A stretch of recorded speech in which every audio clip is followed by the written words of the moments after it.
All right. The war against half guard rages on. Coming from a guy who looks like I only play half guard. I have the build of a half guard player. One of the biggest pieces of advice that I walked around and noted with people is we tend to lean this way when we're playing half guard, right? Where this top shoulder is leaning towards the mat. Just look how we start on our side here, and just look what happens to Colin's body as I open and I turn. I'm inviting him closer to me.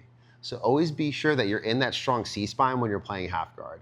Because my goal, even if you want to be one of those guys that like hits one of these bad boys, that's harder to do when my chest is facing the ceiling. I'm gonna eat his body positioning, relax, and a cross face, all right? So I need to make sure that my body's in the correct position. So I like what we're doing where we're freeing that leg.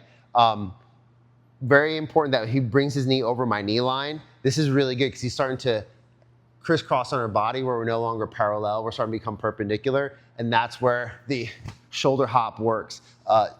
Calvin had a question of like, do I come onto my elbow to do that? No, because I actually bring myself closer to him and he can like start, yeah, that sucks. Do you ever play off your elbow there at all? No. Never come up. No, because I'm coming closer to a thing that he can grab. The idea behind the frames, we talked about this on Tuesday, is I want the most amount of length in my frames. Like if I start going elbows here, he can start doing some nasty stuff. You wouldn't come back. I'm sorry, I did the wrong time. No, you're totally fine. This is good. Far back, like if you're back this way with your arms back.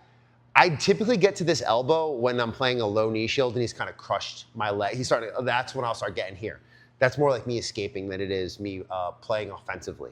So we're here. The other thing that I saw is, especially when we go live, people tend to do this where they bring their knees really close together and they're pinning your leg into place here. This is where I go for a bicep tie right here, and I hold right here at the knee, or I can even go to the ankle. But I prefer the knee because it keeps my head further away, and I just do like a faux scissor sweep. That just tilts him enough so I can pull that knee out and I can come back in. And then from here, like I would probably pass and go this direction.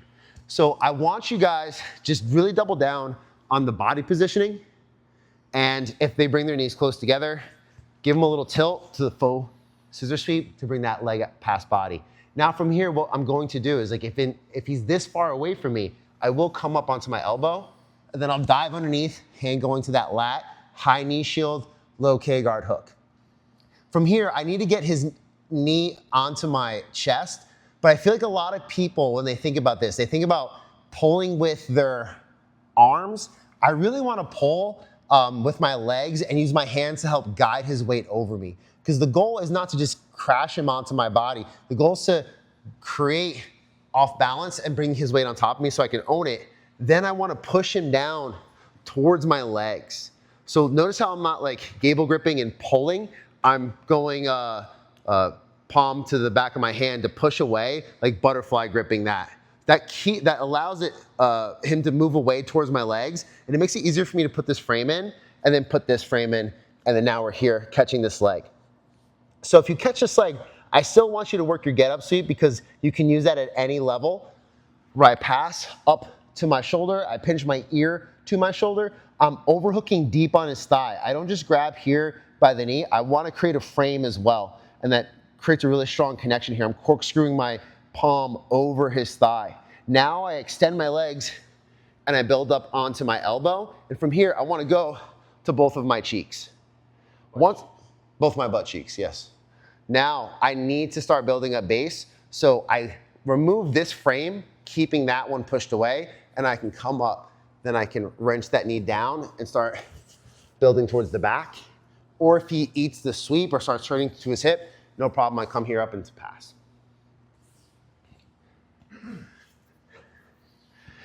If that get up feels good to you, after we off balance, boom, up, under, pushing him down, I frame, I pass. If this feels good to you, what I want you to do is I want you to go for back your palm holding the heel, rear naked choke grip, and we're gonna punch his knee in between my legs. From here, I'll thread just my instep to his hamstring, and this foot will now frame the far hip to prevent him from running away. I'm cupping his hip here, and this is more of a frame than it is a hook. From here, I'll extend my leg up and out, grabbing and taking the back. Elbows up high, boom, boom. So that's more of a matrix style back take. So the dilemma there is, do I have his knee, do I not have his knee? If I have his knee, I'll go backside 50, double backside. If I'm deliberately pushing his knee down, I want the back take, or he might be sliding out of the leg entanglement, then I can attack the back, which is cool because that's legal at all belt levels. So one more time, just from the K, come up, K, boom, here, frame, frame, rear naked choke grip. I punch that down, thread my matrix hook, cup that hip, extend up and out, boom. I can start getting my finish. So a little bit of a review, but just adding a few little details. Any questions on this?